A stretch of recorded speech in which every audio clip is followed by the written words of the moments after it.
Ini masa kita.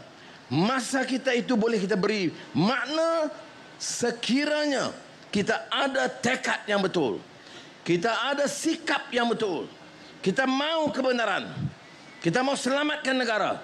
Jangan guna agama, jangan guna kaum untuk merosakkan negara. Ada orang tanya saya, ini soal rasuah ini, mengapa Anwar nak perang kuat padahal ramai Melayu yang ditangkap? Ini bukan soal Melayu atau Cina atau Dayak atau India. Siapa yang rompak kekayaan negara mesti kita lawan habis-habisan. Itu dia semangat anak muda. Karena bila ada rompak itu, rompak hak kita. Sebab itu saya ingat dari 70-an, moto kita itu menegak kebenaran dan keadilan. Dan sekarang ini masa kita. Masa kita apa? Untuk apa? Untuk selamatkan negara ini. Tingkat martabat anak muda, tanggungjawab kerajaan, bukan KBS tapi semua kementerian lain, ialah memberi ruang yang secukupnya. Hentikan amalan boros, hentikan amalan fail curi harta rakyat, baik tanah, baik balak, baik saham, baik projek. Saya ucap terima kasih kepada Majlis Belia Malaysia kerana semangat ini ditanam di Majlis Belia Malaysia dululah yang menyebabkan saya keras untuk memerangi rasuah dan penyelewengan. Jadi saudara-saudari yang dihormati sekalian, untuk latihan dan beberapa perkara yang disebut tadi, saya akan bawa untuk pertimbangan jemaah menteri dalam masa singkat, dan saya percaya Hana dan Adam boleh peringatkan supaya gazi-gazi terlibat, baik Perkeso, baik Khazanah, baik Petronas, turut terlibat dalam program latihan di Institut Latihan Belia di bawah KBS. Sekarang ini dilakukan, umpamanya TVET itu dikenali bersama oleh Petronas dan syarikat-syarikat swasta. Tetapi di institut ini, saya setuju dengan pandangan menteri, selain daripada kepimpinan yang masih kritikal, masih penting, ya, kepimpinan di negara Malaysia ini, keyakinan kita kepada agama, nilai dan akhlak kita, tetapi kenyataan dan realiti kita dalam masyarakat pelbagai kaum dan agama. Apa untungnya kita tanam prasangka dan permusuhan di antara satu sama lain? Apa untungnya? Apa untungnya belia kalau kita bawa mesej cerca kaum lain dan agama lain? Tak ada untung. Untung hanya bagi orang-orang politik yang desperate, yang tidak ada modal. Bila serah amanah, tak ada perubahan. Bila bagi amanah, amalan sakau berterusan. Dan sekarang nak bicara soal kaum dan soal agama. Sebab itulah saya ingin gesa saudara, dalam latihan pimpinan ini dengan berani, dengan terang, Saudara Izzat, membawa mesej yang jelas. Negara ini mesti diselamatkan. Dan siapa yang menjadi tonggak untuk menyelamatkan negara ini dari kemungkaran, dari rasuah, dari penyelewengan? Anak muda. Jadi saudara pegang tanggungjawab ini baik-baik. Terima kasih. Kita hidup PM. Saya nak hidup belia yang penting tu. Terima kasih. Jadi ini jangan kita alpakan.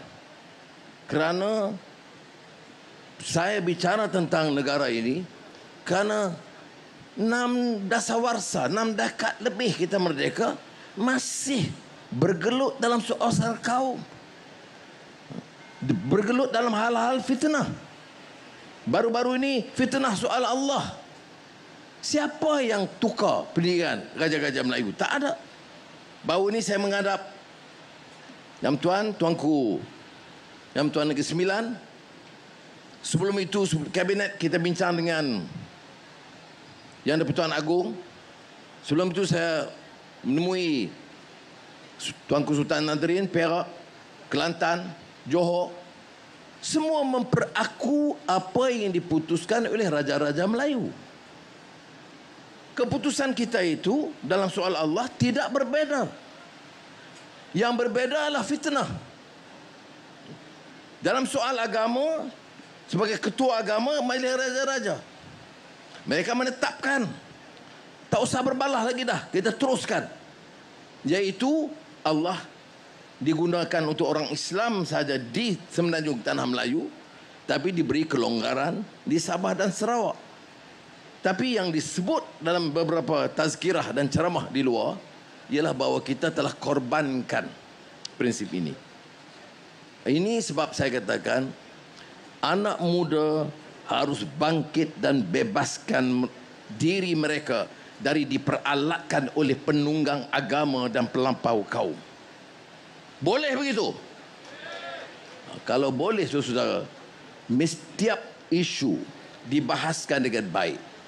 Dan saya percaya dalam Majlis Perunding Belia Negara, selain daripada bincang soal ekonomi, pekerjaan, hubungan dengan kemudahan dalam perkeso yang sedang dirombak, beberapa kemudahan lain, bincang juga isu-isu pokok yang menyentuh masa depan belia dan masa depan negara kita. Saya tidak ada masalah jika sekiranya MBM mohon supaya dibincang hal-hal yang sensitif dalam negara, termasuk tindakan keras terhadap perasuah. Kita boleh bincang secara terbuka, tidak ada masalah. Kerana bagi saya, kalau tidak kita tangani dengan baik sekarang, tidak ada jaminan masa depan kita di tangan belia-belia. Kalau kita hutang tanpa kawalan seperti yang berlaku sebelum ini, hutang 1.5 triliun, siapa yang nak bayar? Generasi akan datang. Mengapa MBM atau Persatuan Belia tidak desak? Tanya, mengapa hutang kami nak bayar? Hutang untuk apa? Hutang untuk buka ladang? Baik. Hutang untuk majukan industri? Baik. Tapi hutang untuk sakau, kami perang dengan mereka. Itu baru sikap orang muda yang semangat. Ya. Ini hutang besar, tiris banyak, bocor banyak, wang yang diambil daripada semua. Nak buat tebatan banjir, sakau. Nak buat jana wibawa, sakau. Nak buat elektrik, sakau. Dan bila kita nak ubah, sekarang dasar kita ubah. Orang yang paling kaya bayar, yang lain diberi subsidi oleh kerajaan. Nak pergi ke Mekah, orang paling kaya tak perlu subsidi kerajaan dan tabung haji. Jadi mulai tahun ini saya hentikan subsidi bagi orang yang maha kaya untuk pergi Mekah. Pergilah Mekah dan belanjalah sendiri. Tetapi bagi rakyat yang bawah, kita akan teruskan dengan subsidi melalui tabung haji. Ini apa yang masalahnya? Mengapa nak dibantah lagi? Mengapa tak dibuat dulu? Itu masalah dulu. Sekarang kita harus lakukan. Jadi saya harap isu-isu ini, Saudara Izzat, mesti dihadam supaya kita bawa perubahan dalam negara kita. Saya yakin dengan kemampuan belia-belia. Saya hidup saya lama dalam pimpinan belia. Masa saya di tahanan ISA kali pertama pun saya masih umur sekitar 26-27 juga. Kementing 2 tahun. Oleh kerana kemiskinan, petani-petani dan pekebun kecil getah dibaling. Jadi bagi saya, semangat anak muda itu mesti kekal. Jangan umur muda perangai macam orang tua. Jangan umur muda tidak idealisme. Tidak ada. Jangan umur yang muda tapi turut membabi buta sikap orang tua walaupun salah. Kita mahu anak muda yang punya keyakinan. Kita mahu anak muda yang ada idealisme. Kita mahu anak muda yang ada prinsip dan nilai. Kita ada anak muda yang arti hormat. Hormat yang tua, yang beri panduan yang baik. Tapi tolak segala rasuah dan penyelewengan, kerana itu bukan budaya dan tradisi dan amalan anak muda.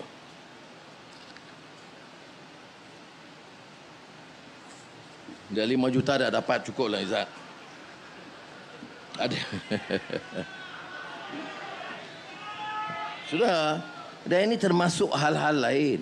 Seperti saya sebut, training, macam Hana sebut rakan muda, itu melibatkan juga syarikat-syarikat swasta yang boleh menampung sebahagian daripada kos penganjuran. Kalau tidak, kita buat program yang banyak kita belanja, kesannya tidak ada. Kita kena hentikan amalan. Begitu juga tentang OKU yang menjadi dasar kita supaya apa saja program, jangan kita tinggalkan kelompok ini kerana kelompok ini memerlukan pembebasan dan keadilan. Kemudian isu yang disebut oleh Saudara Izzat dan Saudara Hanayo, itu isu penyertaan. Kita mau dengan belanja ini, Saudara Izzat, bagi tahu kian salam semua pimpinan MBM. Saya nak tahu laporan dalam 1 bulan ini, apa ada rancangan boleh pertamanya menambah keanggotaan belia-belia dalam persatuan-persatuan belia. Keduanya, memastikan penyertaan wanita di semua peringkat termasuk pimpinan MBM bermula dengan 30% minima. Ketiganya, memperhebatkan program-program ekonomi, latihan dan kebajikan termasuk kesedaran belia untuk menunaikan tanggungjawab mereka menyelamat negara ini. 4 perkara ini, Saudara Izzat, MBM harus beri laporan dalam cukup 1 bulan. Kalau laporan tidak memuaskan, dari 5 juta turun 4. Tapi kalau laporan itu cukup cemerlang, dari 5 boleh tambah lagi insya-Allah.